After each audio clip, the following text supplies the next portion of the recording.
He was ambassador of the United States to Qatar when he retired from the U.S. Foreign Service in 1980.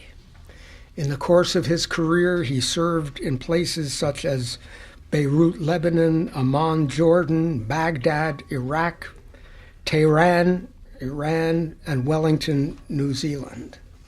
He was one of the original founders of the American Educational Trust, best known for publishing the magazine, The Washington Report on Middle East Affairs. He sits on the board of the organization If Americans Knew. I'm happy to say that I've been associated for many years with the Washington Report on Middle East Affairs. Andy?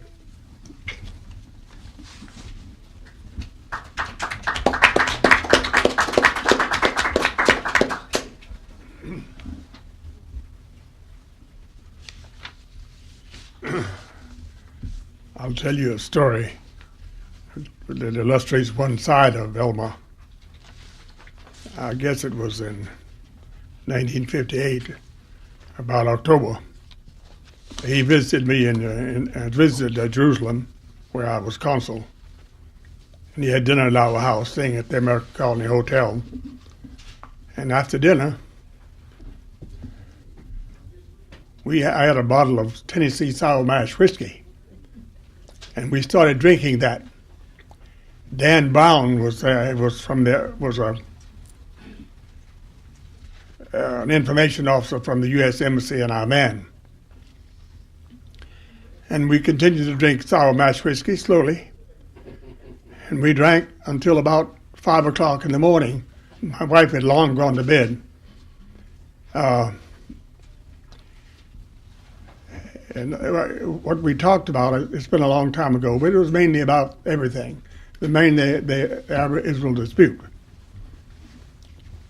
That's one side of Elmer. And the other side, I'll read you from Theodore Herzl's diaries written in 1895. To the German Kaiser, I shall say, let us go. We are aliens. They do not let us dissolve into the population, nor are we able to do so. That's, as I see it, that's the way Elmer looked on the state of Israel. He thought that the state of Israel would put the Jewish world in a box, then literally limited their options in the world. Now, Elmer was a very strong man. If you looked at his face, you knew he was strong. He was very serious, and he stuck by his guns. He wrote a book late in life called Who Knows Better Must Say So. Thank you.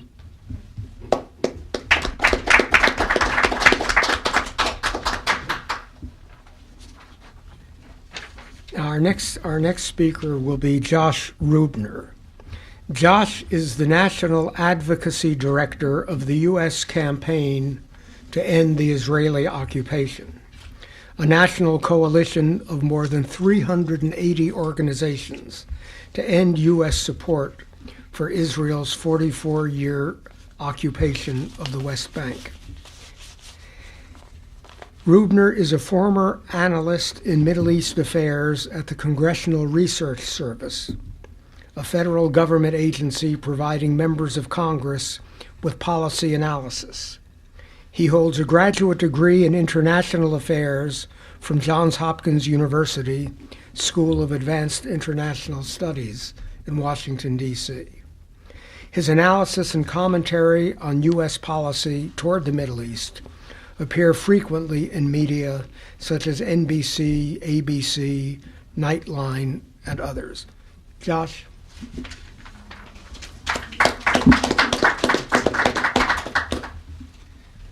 Thank you very much. Good afternoon. Unlike the other panelists, I did not have the good fortune and privilege of meeting Rabbi Berger, but I wanted to say that Jack Ross has really provided a commendable and admirable service in writing this full-length biography of Rabbi Berger. Rabbi Berger's critiques of Zionism and the actions of the State of Israel, along with those of people like Alfred Lilienthal, who I did have the good fortune of meeting before he passed away, were really among those of the earliest and most persuasive critiques that still resonate today. Though in his day he was very much considered an outcast, as the title of this book notes, and coincidentally, or maybe not so coincidentally, as is the case that most prophetic voices are often cast out of their community. In many respects, Rabbi Berger was a trailblazer whose path led the way to what we see today is really a widespread, wide-scale Jewish American dissent against Israel and its policies and against Zionism as well. Today, the dissent that Rabbi Berger voiced years ago is replicated to a greater or a lesser extent by many different Jewish American organizations across the political spectrum whose critique of Israeli policy really runs the gamut from what I would call polite liberal criticism all the way to radical dissent against the very foundations of the state. Let me just give you a brief overview of that landscape today.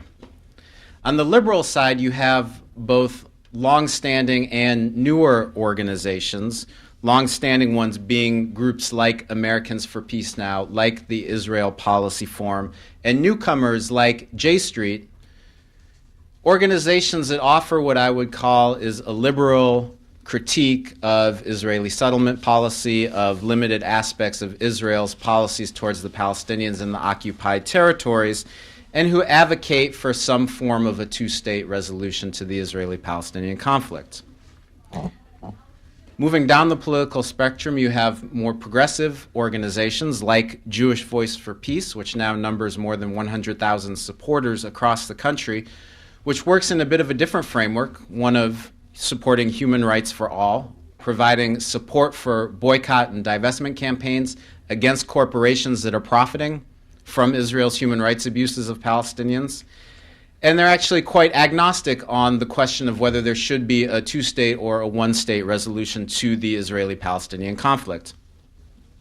Then on the more radical end of the spectrum, you have organizations like the International Jewish Anti-Zionist Network, which organize around a premise of explicit solidarity with the Palestinian people, and whose motto is confront Zionism, divest from Israel. Now, my intent in categorizing these different organizations is not to say which approach is correct. I actually think that all of these different approaches have their merit, but really to spotlight the gamut of opposition that exists today within the American Jewish community to Israel's policies and towards Zionism. Now, I would argue that the facade, and I think it's always been a facade, of Jewish American unanimity in support of Israel has long since been pulled down. And the capability of organizations like the American Israel Public Affairs Committee, the Anti-Defamation League, the American Jewish Committee, to claim to speak on behalf of the Jewish American community when it comes to all things Israel, that capability has been severely degraded, especially in recent years.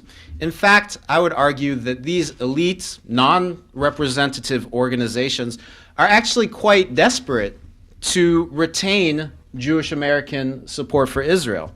Witness the Birthright Israel program that Alan mentioned before, which was actually initially designed as a way to counter intermarriage within the Jewish American community. The thought being that if you took young Jewish Americans to Israel to see young, beautiful Israeli Jews, that they would marry within the community.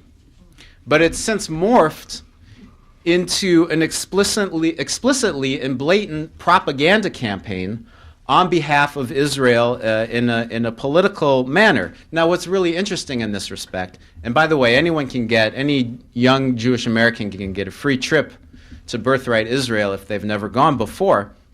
But what's actually really interesting is that when a lot of these people go and they exercise their birthright to travel to Israel, a lot of them see exactly what Israel is doing to oppress the Palestinian people, and they reject the very propaganda that is the purpose of these trips. So the question is, why is this Jewish American support for Israel slipping, and why do we see a multitude of Jewish American activists emerging in this tradition of Rabbi Berger? Well, I think the answer is quite obvious. As the democratization of the media progresses, as we're able to connect to each other as human beings across great distances through social media, the reality of Israel's brutality and oppression of the Palestinian people is becoming harder and harder to mask. And as that brutality is exposed to more and more, not only Jewish Americans, but to people of every race and ethnicity and religion in this country, the reality is that increasing people are having serious qualms about the way in which the United States is supporting and bankrolling and undergirding Israel's oppression of the Palestinian people. Now, there is simply no way to maintain the old myths. The old myths have lost their magic. The mantras just no longer work. No one can possibly believe that Israel is a David versus an Arab Goliath after seeing something like Operation Cast Lead. It stretches the possible bounds of imagination and rationality to believe this.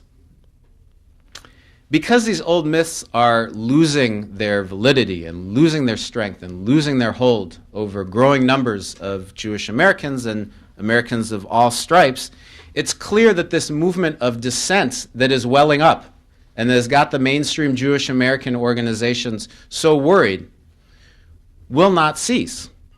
And it will not cease and will continue to grow, I would say, until a time when Israel abides by its obligations under human rights standards and international law in its treatment and behavior of the Palestinian people in all their respects and in all their categories, whether they live under brutal military occupation in the West Bank, East Jerusalem, and Gaza Strip, whether they live as second-class citizens and are not treated as equal citizens by the state as Rabbi Berger would have wished, or as refugees who are exiled from their homes more than 63 years after the founding of the State of Israel.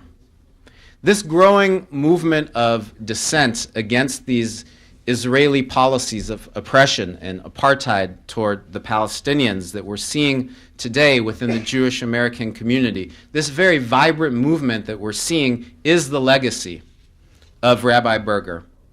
And Jewish Americans who are critical of Israel and Americans of all stripes are really indebted to Rabbi Berger for leading the way.